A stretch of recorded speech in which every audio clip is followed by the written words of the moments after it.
Hello, welcome to एनएफएनेट class. आज का हमारा टॉपिक है रिलेशन। इसके पहले की वीडियो हमने डिस्कस कर चुका है कि सेट क्या होता है, सेट के टाइप्स क्या होते हैं और उन पे कौन कौन से ऑपरेशन परफॉर्म किए जाते हैं। तो रिलेशन को पढ़ने से पहले हमारा सेट का पढ़ने का उद्देश्य यही था, जो हमारा रिलेशन बनता है वो हमारे किन्हीं भी दो सेट के बीच ही बनता है। इसीलिए हमने सबसे पहले सेट का कॉन्सेप्ट सीखा। उसके बाद उन सेट को आपस में हम कैसे अरेंज करें कि वो किसी रिलेशन में बिलोंग करें, ये हम आज के टॉपिक में देखने वाले हैं। तो चलिए स्टार्ट करते हैं कि रिलेशन होता क्या है। तो रिलेशन सिंपली क्या होता है, कोई भी दो सेट लेते हैं, उन दोनों सेट के बीच अगर कार्टेशियन प्रोडक्ट करते हैं तो कार्टेशियन प्रोडक्ट के बाद जो हमारे पास एलिमेंट्स बनते हैं वो उसका सबसेट होता है हमारा रिलेशन। जैसे फॉर एग्जांपल हम रिलेशन को R से डिनोट करते हैं। कोई भी हमारा जो सेट है A और हमारा सेट है B, ठीक है, दो सेट लेते हैं, सेट A और सेट B। ये हमारा सेट A है और ये हमारा सेट B है। तो रिलेशन क्या होता है, रिलेशन को हम R से बोलते हैं, R से डिनोट करते हैं यहाँ पे कि हमारा रिलेशन क्या है। तो अगर कोई भी दो सेट है, मान लो कोई दो सेट हैं, ठीक है, दो सेट हैं, ये A हो गया और ये B हो गया। तो इन दोनों के एलिमेंट को जब हम कार्टेशियन प्रोडक्ट करते हैं तो जो भी वो एलिमेंट होते हैं वो एलिमेंट किसी न किसी रिलेशन में बिलोंग करते हैं। मतलब उसके या तो सारे एलिमेंट किसी रिलेशन में बिलोंग कर सकते हैं या फिर कुछ एलिमेंट उसी रिलेशन में बिलोंग करते हैं। तो इसीलिए हम कहते हैं कि a relation R from set A to set B is the Cartesian product of A and B। क्या बोला है, a relation R from set A to B is a subset of the Cartesian product A cross B। दो set है, उसको A cross B निकालते हैं, उसका जो सबसेट होता है वो हमारा रिलेशन होता है। इसको हम लोग ऐसे भी समझ सकते हैं, relation is the subset of A cross B, जिसमें रिलेशन में जो एलिमेंट होते हैं वो क्या होते हैं, ऑर्डर्ड पेयर में होते हैं। जैसे A B, जहाँ पे A बिलोंग करेगा सेट A से और B बिलोंग करेगा सेट B से। मतलब अगर हम दोनों का कार्टेशियन प्रोडक्ट करते हैं तो पहला एलिमेंट पहले सेट से बिलोंग करेगा और दूसरा एलिमेंट दूसरे सेट से बिलोंग करेगा, अगर हम दो सेट के बीच रिलेशन डिफाइन करते हैं तो, ठीक है। तो ये था हमारा रिलेशन क्या होता है। अगर देखो, अगर A B दोनों बिलोंग करते हैं किसी रिलेशन में जिसमें A सेट A का हो और B सेट B का हो, तो इस कंडीशन में हम ये कह सकते हैं कि A B is belongs to R, ठीक है। जैसे यहाँ पे एक एग्जांपल लिया A और यहाँ पे एक एग्जांपल लिया, दो सेट लिया A और B। A में है 1 2 3 और B में है AB। तो हमारे रिलेशन में क्या है, देखो 1A 2B। तो ये 1A 2B कहाँ से आया, अगर हम A क्रॉस B करेंगे तो हमारा एक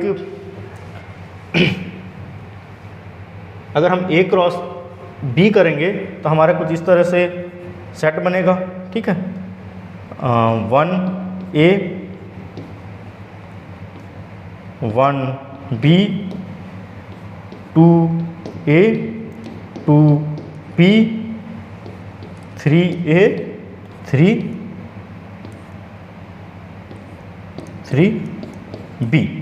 तो इसमें से कुछ एलिमेंट्स को हम लेके रिलेशन में डाल देते हैं। तो हमने क्या क्या डाला है, 1A और 2B। या तो सारे एलिमेंट रिलेशन में जा सकते हैं या उसके कुछ एलिमेंट्स ही रिलेशन में जा सकते हैं। इसीलिए हमने बोला है कि सब सेट। अब देखो ये एक सेट बन गया, मान लो इसको हम कोई भी एक सेट दे देते हैं, यूनिवर्सल सेट बना देते हैं, ठीक है। तो इसका जो कुछ एलिमेंट्स को हमने लेके R में डाला है, तो ये R क्या है, रिलेशन है, क्योंकि वो इस A क्रॉस B से क्या डिनोट कर रहा है, मतलब A क्रॉस B से बिलोंग कर रहा है, ठीक है। तो ये था हमारा रिलेशन। अब रिलेशन के कुछ टाइप्स होते हैं, उसको हम देख लेते हैं। देखो टाइप्स ऑफ रिलेशन, तो हमारा पहला टाइप होता है एम्प्टी रिलेशन। कोई ऐसा रिलेशन, मतलब जैसे कोई भी दो सेट को लेते हैं और उन दो सेट को क्या करना है, A क्रॉस B करने के बाद, मतलब दोनों का कार्टेशियन प्रोडक्ट निकालने के बाद उसका कोई भी एलिमेंट अगर रिलेशन में बिलोंग नहीं कर रहा है तो उस रिलेशन को क्या बोलेंगे, एम्प्टी रिलेशन। और एम्प्टी रिलेशन को हम लोग किससे डिनोट करते हैं, फाई से डिनोट करते हैं, ठीक है। जैसे मान लो दो सेट लिए A जिसमें एलिमेंट्स है 1 और 2, एक सेट लिए B जिसमें एलिमेंट है A और B। तो एम्प्टी सेट कब कहलाएगा, जब A और B का कार्टेशियन प्रोडक्ट निकालेंगे तो क्या आएगा, 1A 2B 1A 1B 2A 2B आएगा।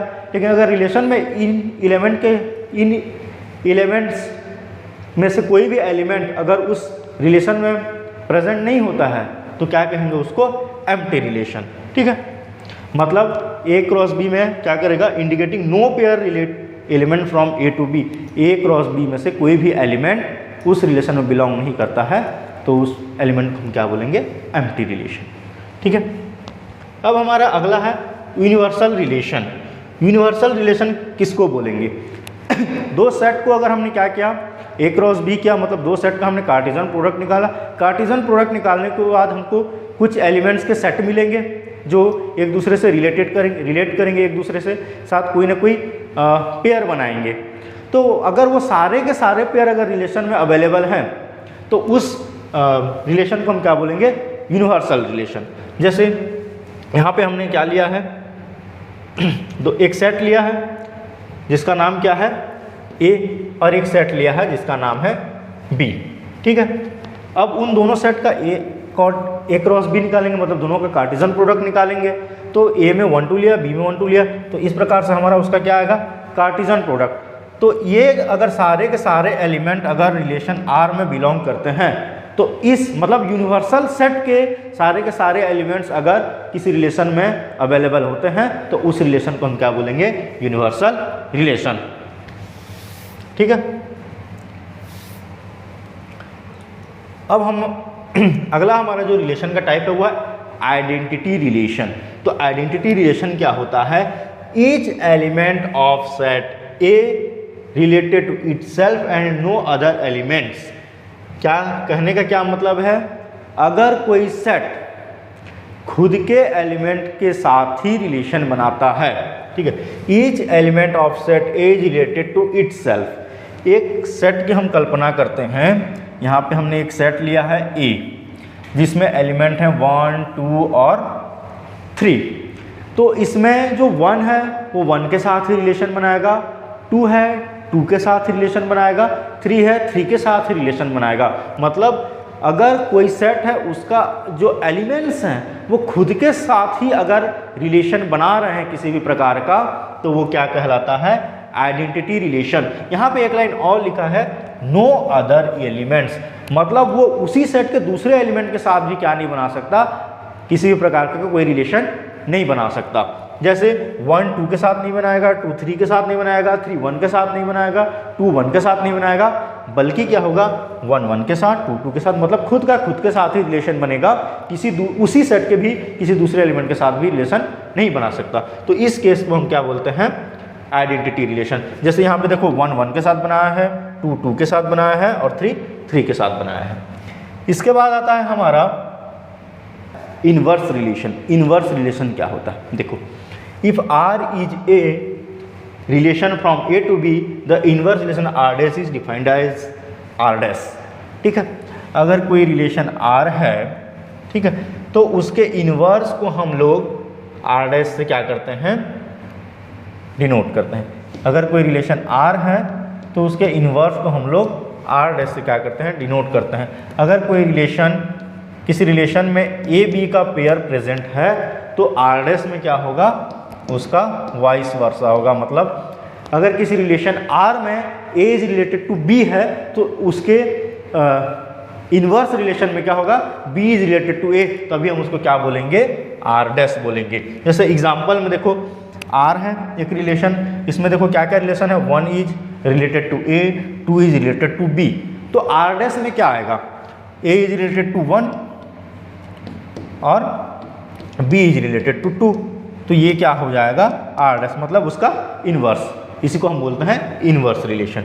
अगर ये थे हमारे टाइप्स ऑफ रिलेशन। अब हम देखेंगे प्रॉपर्टीज़ क्या क्या होते हैं रिलेशन में। तो उनके नेचर के बेस पे बहुत सारे प्रॉपर्टीज़ में इनको डिवाइड किया गया है।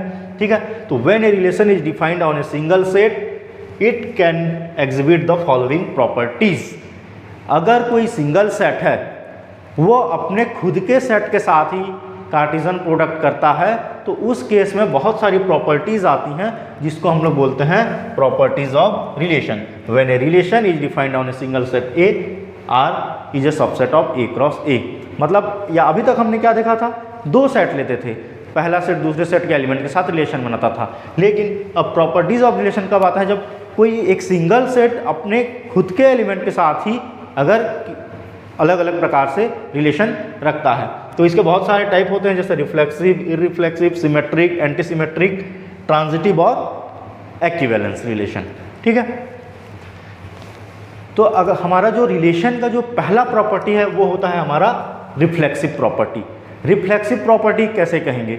अगर कोई रिलेशन किसी सेट ए के उन सारे एलिमेंट को रखता है जो क्या करता है, उसके हर एक एलिमेंट अपने खुद के साथ किसी न किसी प्रकार का रिलेशन रखते हैं। जैसे यहाँ पे हम एक एग्जांपल लेते हैं, एक एग्जांपल लिए, इसमें क्या है, एक सेट ए लेते हैं। ठीक है, इसमें एलिमेंट है 1, 2 और 3। अब इसका हमको एक रिलेशन दिया गया है कि इसमें 1, 1 है, 2, 2 है, 3, 3 है, 1, 2 है। तो कोई एक ऐसा रिलेशन जिसमें क्या होनी चाहिए, उस सेट का हर एक एलिमेंट क्या होना चाहिए, उस सेट के खुद के एलिमेंट के साथ रिलेशन रखना चाहिए। अगर इसी प्रकार का कोई रिलेशन है तो उस रिलेशन को हम कहेंगे कि ये रिफ्लेक्सिव प्रॉपर्टी को सेटिस्फाई कर रहा है। तो देखो इसमें हमने क्या बोला है डेफिनेशन में, every element is related to itself. अगर किसी रिलेशन में ऐसा दिख जाता है कि उस सेट के हर एक एलिमेंट अपने खुद के साथ रिलेशन रख रहे हैं तो उस सेट को हम लोग क्या बोलेंगे, रिफ्लेक्सिव प्रॉपर्टी को सेटिस्फाई कर रहा है। जैसे हमको एक रिलेशन दिया गया है इसके बेस पे, तो देखो 1 इज रिलेटेड टू 1, इसमें हाँ प्रेजेंट है, 2 भी है तो 2 इज रिलेटेड टू 2 है, 3 है इसमें 3 इज रिलेटेड टू 3 और 1, 2 है। लेकिन हमको ये देखना है कि उस सेट में जितने भी एलिमेंट हैं उन सारे एलिमेंट का खुद के साथ रिलेशन बन रहा है कि नहीं। तो उस केस में हम उसको क्या बोलेंगे, रिफ्लेक्सिव प्रॉपर्टी को सेटिस्फाई कर रहा है। देखो the relation R is reflexive because each element is related to itself. इस रिलेशन में आप इसको नहीं देखोगे, आप देखोगे कि उस सेट के सारे एलिमेंट खुद के साथ किसी प्रकार के रिलेशन रखे हैं कि नहीं। ठीक है, उसको रखने के अलावा कोई दूसरा रिलेशन भी उसमें हो सकता है, लेकिन मेन प्रॉपर्टी क्या है कि खुद के साथ रिलेशन होना चाहिए, तभी हम उसको बोलेंगे कि वो रिफ्लेक्सिव प्रॉपर्टी को सेटिस्फाई कर रहा है। फॉर एग्जाम्पल मैं एक इसी सेट से मैं दूसरा रिलेशन बनाता हूँ, एक अलग से रिलेशन बनाता हूँ जिसमें मैं डाल देता हूँ 1, 1, 2, 3, ठीक है, 3, 3, ठीक है। ऐसा एक मैं क्या बनाता हूँ, रिलेशन। तो ये जो हमारा रिलेशन है, ठीक है, ये जो हमारा रिलेशन है ये क्या नहीं है, not satisfying the, not reflexive.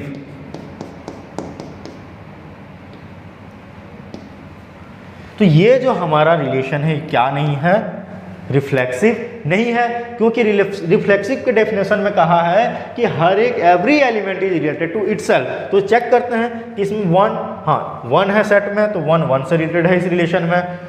2 है, 2 का 2 के साथ रिलेशन नहीं, 3 है, 3 का 3 के साथ रिलेशन है, लेकिन क्या मिसिंग है, 2 का 2 के साथ रिलेशन प्रेजेंट नहीं है, इसीलिए ये रिलेशन क्या नहीं है, रिफ्लेक्सिव प्रॉपर्टी को सेटिस्फाई नहीं कर रहा है। तो हमको ये देखना है कि उस सेट के सारे एलिमेंट क्या हैं, खुद के साथ रिलेशन रख रहे हैं या नहीं।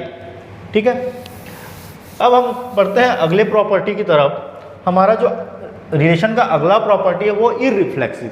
तो इररिफ्लेक्सिव प्रॉपर्टी क्या होता है, यह रिफ्लेक्सिव प्रॉपर्टी का जस्ट उल्टा होता है। रिफ्लेक्सिव में क्या देखे थे कि every element is related to itself. अगर किसी सेट का हम रिलेशन बना रहे हैं तो उस रिलेशन में क्या प्रेजेंट होनी चाहिए, उस सेट के हर एक एलिमेंट अपने खुद के साथ क्या रखनी चाहिए, रिलेशन रखने चाहिए। इररिफ्लेक्सिव प्रॉपर्टी कहता है कि no element is related to itself, मतलब इसमें कोई भी एलिमेंट ऐसा नहीं होना चाहिए इसके रिलेशन में कि कोई एलिमेंट खुद के साथ रिलेशन बना रहा हो। इसमें क्या हम ए इज रिलेटेड टू ए वाले कॉन्सेप्ट को यहाँ पे क्या नहीं करना चाहिए, सेटिस्फाई नहीं करना चाहिए, तभी हम उसको बोलेंगे कि ये इररिफ्लेक्सिव प्रॉपर्टी है।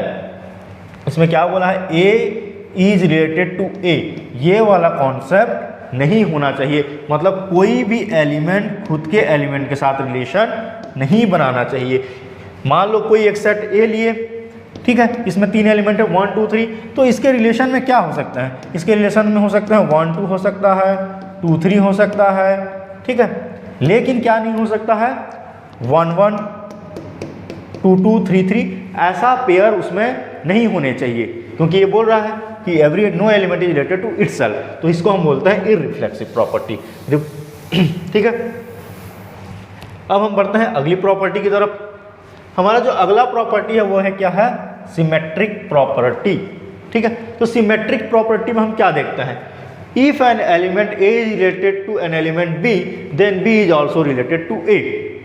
अगर किसी सेट का पहला एलिमेंट उसके दूसरे एलिमेंट के साथ किसी प्रकार का अगर रिलेशन रखता है तो उसका दूसरा एलिमेंट भी उसके पहले एलिमेंट के साथ क्या रखना चाहिए, रिलेशन रखना चाहिए। तो उस कंडीशन में जो प्रॉपर्टी सेटिस्फाई हो रही है उसको हम बोल सकते हैं उस रिलेशन को कि ये सिमेट्रिक प्रॉपर्टी को सेटिस्फाई कर रहा है।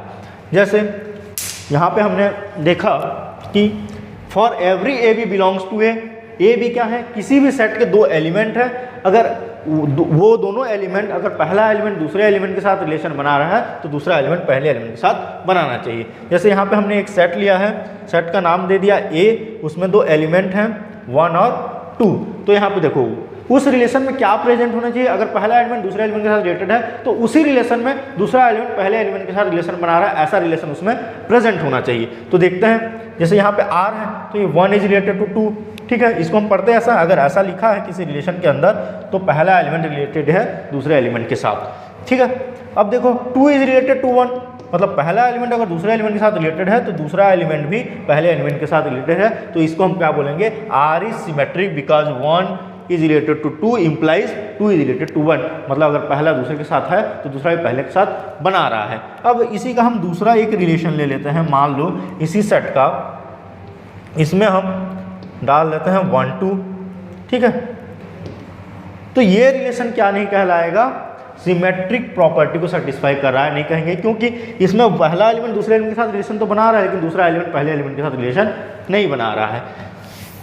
कोई दूसरा एग्जांपल ले लेते हैं, मान लो एक सेट ले लेता हूँ S, इसमें मैं डाल देता हूँ 4 5 6, ठीक है। अब 4 5 6 है तो इसका एक रिलेशन मैं बना देता हूँ इसके बेस पे,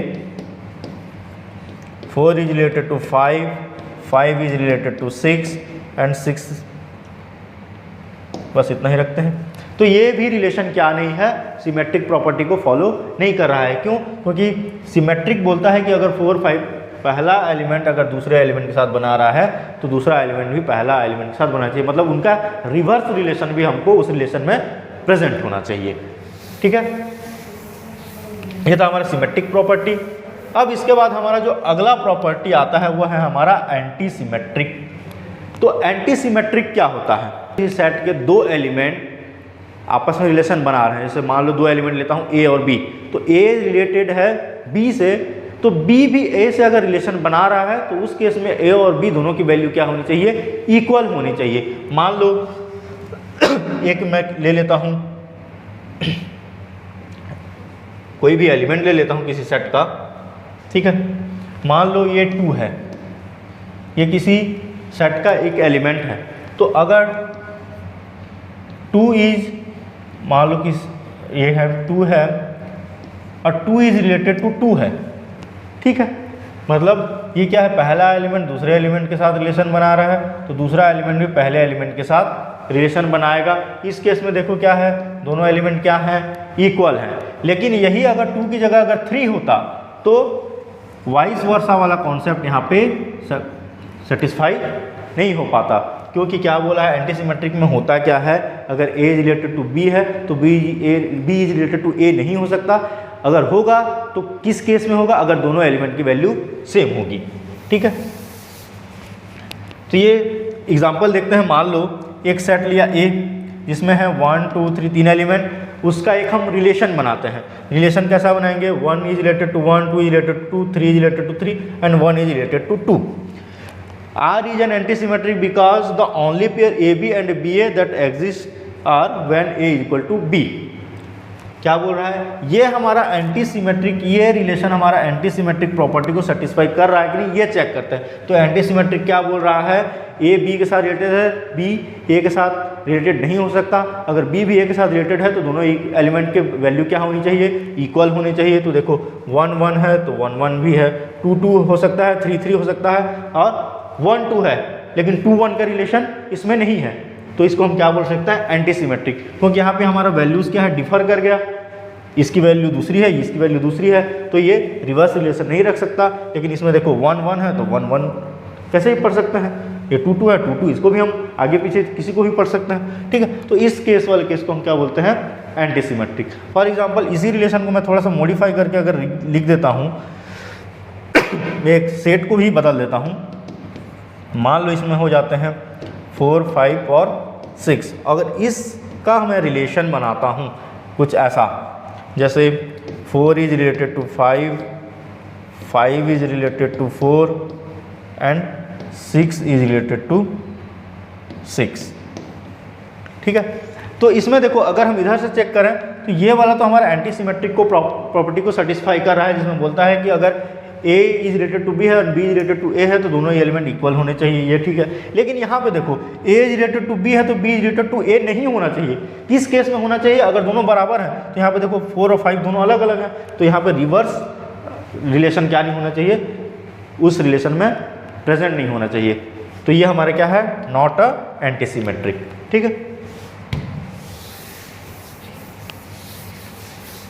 अब जो हमारा अगला प्रॉपर्टी है वो है हमारा एसिमेट्रिक। एसिमेट्रिक सिमेट्रिक का जस्ट क्या होता है, अपोजिट होता है। सिमेट्रिक में हम क्या बात करते हैं कि अगर A B से रिलेटेड है तो B भी A से रिलेटेड होना चाहिए। लेकिन एसिमेट्रिक क्या करता है, अगर A B से रिलेटेड है तो B A से रिलेटेड होना ही नहीं चाहिए किसी भी कंडीशन में। अब आप बोलोगे कि ये तो सर एंटी सिमेट्रिक में भी हमने अपने ऐसा ही बताया। तो एंटी सिमेट्रिक में क्या है कि उसमें रिवर्स रिलेशन पॉसिबल हो सकता है अगर दोनों एलिमेंट इक्वल होंगे। लेकिन एसिमेट्रिक क्या बोलता है कि रिवर्स रिलेशन किसी भी कंडीशन में नहीं होना चाहिए, मतलब दोनों एलिमेंट का इक्वल रिलेशन भी नहीं हो सकता है। मतलब दो अगर सेम एलिमेंट हैं तो भी उनका मतलब सेम एलिमेंट का रिलेशन क्या नहीं होना चाहिए, पॉसिबल नहीं होना चाहिए। ये एक तरह से इररिफ्लेक्सिव प्रॉपर्टी को भी फॉलो करता है एसिमेट्रिक। रिफ्लेक्सिव में हम क्या करते हैं, every element is related to itself. Irreflexive क्या बोलता है, every element is not related to itself. तो ठीक है, इसमें क्या बोलता है, अगर A B से रिलेटेड है तो B A से किसी भी कंडीशन में रिलेटेड नहीं होना चाहिए, मतलब एलिमेंट इसमें क्या नहीं होने चाहिए, इक्वल नहीं होने चाहिए। तो यहाँ पे देखो लिखा हुआ भी है कि for every A B belongs to A B किसी सेट के दो एलिमेंट्स हैं, तो अगर उसका पहला एलिमेंट उसके दूसरे एलिमेंट के साथ रिलेटेड है तो दूसरा एलिमेंट पहले एलिमेंट के साथ रिलेटेड नहीं होना चाहिए, ठीक है। एग्जाम्पल से थोड़ा समझ लेते हैं। जैसे A है, A में हमारे पास दो एलिमेंट है 1 और 2, इसको मान लो A मान लो, इसको मान लो B मान लो। तो रिलेशन हमारा कैसा होना चाहिए, A is related to B ही होना चाहिए। देखो यहाँ पे है A is related to B, लेकिन इस सेट में कहीं पे भी हमारा B is related to A नहीं है या A is equal to A, ऐसा वाला कोई कॉन्सेप्ट ही नहीं है। तो ये वाला हमारा क्या हो गया, एसिमेट्रिक प्रॉपर्टी को सेटिस्फाई कर रहा है। अब हमारा अगला जो प्रॉपर्टी है वो है हमारा ट्रांजिटिव प्रॉपर्टी। ट्रांजिटिव प्रॉपर्टी क्या करता है, अगर किसी सेट के कोई 3 एलिमेंट हैं जिसमें पहला एलिमेंट अगर दूसरे एलिमेंट के साथ रिलेटेड है तो दूसरा एलिमेंट अगर तीसरे एलिमेंट के साथ रिलेटेड है तो पहला एलिमेंट का डायरेक्ट तीसरा एलिमेंट के साथ रिलेशन उसमें प्रेजेंट होना चाहिए, तभी हम उस रिलेशन को क्या बोलेंगे, ट्रांजिटिव प्रॉपर्टी को सेटिस्फाई कर रहा है बोलेंगे उस रिलेशन को। जैसे if A is related to B and B is related to C then A is related to C होना चाहिए, जिसमें A B C क्या है, किसी सेट A के कोई 3 एलिमेंट हैं जिसमें पहला एलिमेंट दूसरा, दूसरा तीसरे के साथ, तो पहला का ऑटोमेटिक रिलेशन तीसरे के साथ बन जाएगा। फॉर एग्जाम्पल देखो एक सेट लिए, हम 3 एलिमेंट्स की बात कर रहे हैं तो 3 एलिमेंट ले लेते हैं। एक रिलेशन बनाए जिसमें पहला एलिमेंट को दूसरे एलिमेंट के साथ, ये पहला है, ये दूसरा है, ये तीसरा है, तो पहले को दूसरे के साथ रिलेशन बना दिए, दूसरे का तीसरे के साथ। तो उस रिलेशन में क्या प्रेजेंट होना चाहिए, अगर किन्हीं भी 3 एलिमेंट के बीच रिलेशन है जिसमें पहला दूसरा, दूसरा तीसरे के साथ रिलेशन बना रहा है, तो उस रिलेशन में एक ऐसा रिलेशन भी प्रेजेंट होना चाहिए जिसमें पहला तीसरे के साथ रिलेटेड होना चाहिए। तो देखो 1 2 के साथ रिलेटेड है, 2 3 के साथ, तो इस रिलेशन में प्रेजेंट क्या है, 1 भी 3 के साथ प्रेजेंट है। तो इसको हम लोग क्या बोलेंगे, ट्रांजिटिव प्रॉपर्टी को सेटिस्फाई कर रहा है। एक एग्जांपल मैं दूसरा ले लेता हूं, मैं एक अलग से रिलेशन बनाता हूं जिसमें मैं क्या लिखता हूं, रिलेशन कुछ इस प्रकार से डाल देता हूं, 1 is related to 2 and 2 is related to 3। अगर ऐसा टाइप का कोई रिलेशन है तो इसको हम ट्रांजिटिव बोलेंगे क्या, नहीं बोलेंगे। क्यों, क्योंकि इसमें हमने ट्रांजिटिव का कॉन्सेप्ट ये है कि अगर कोई भी 3 एलिमेंट है किसी सेट में, ठीक है, कोई भी अगर 3 एलिमेंट है, अगर पहला दूसरा दूसरे तीसरे के साथ है तो पहला भी तीसरे के साथ ऑटोमेटिक रिलेशन बन जाएगा, लेकिन इसमें प्रेजेंट ही नहीं है, तो ये हमारा क्या नहीं है, ट्रांजिटिव रिलेशन नहीं रखता है, ठीक है। प्रॉपर्टी, तो ये थे हमारे आज का टॉपिक, जो हमने क्या देखा, टाइप्स ऑफ रिलेशन देखा, प्रॉपर्टीज ऑफ रिलेशन देखा। एक हमारा स्पेशल टाइप का क्या होता है, एक रिलेशन होता है जिसको हम अपनी अगली वीडियो में इसके बारे में डिस्कस करने वाले हैं। Thank you.